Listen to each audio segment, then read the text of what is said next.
Hi guys, I'm getting a lot of inquiries about this, so I thought I'd make a quick video just to show what's involved, what you've got to do.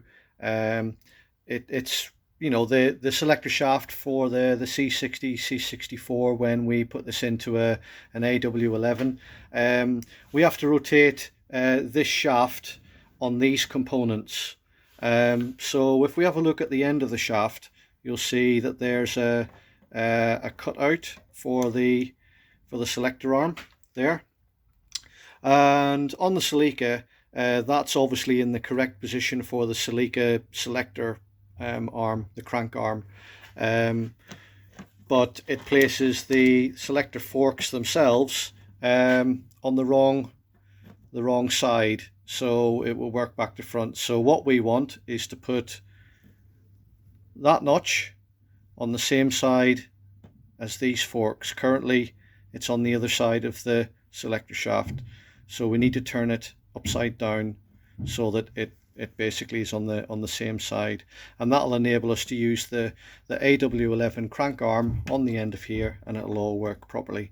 So to do that, you've got to take that circlip out of the end of the selector shaft, and you've got to knock you've got to knock those two roll pins out, there and there.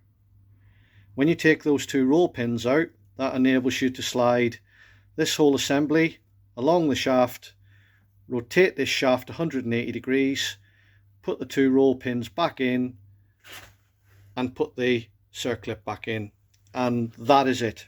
When you've rotated this assembly on the shaft by 180 degrees, this cutout on the end, where is it, will be on the other side of the shaft, and then you just install it back into the transmission as you normally would do, and the Mark 1 crank arm will go on where it's supposed to go.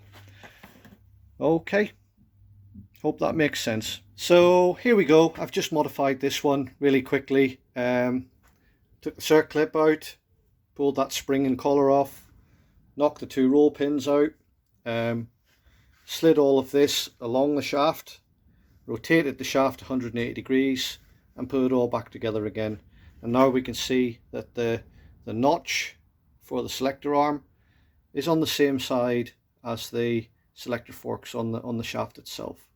So hopefully that clears it up for anybody who's trying to put this transmission into an AW11. So that will just install back into the transmission the same as it would normally, and put the Mark 1 crank arm on the end of there.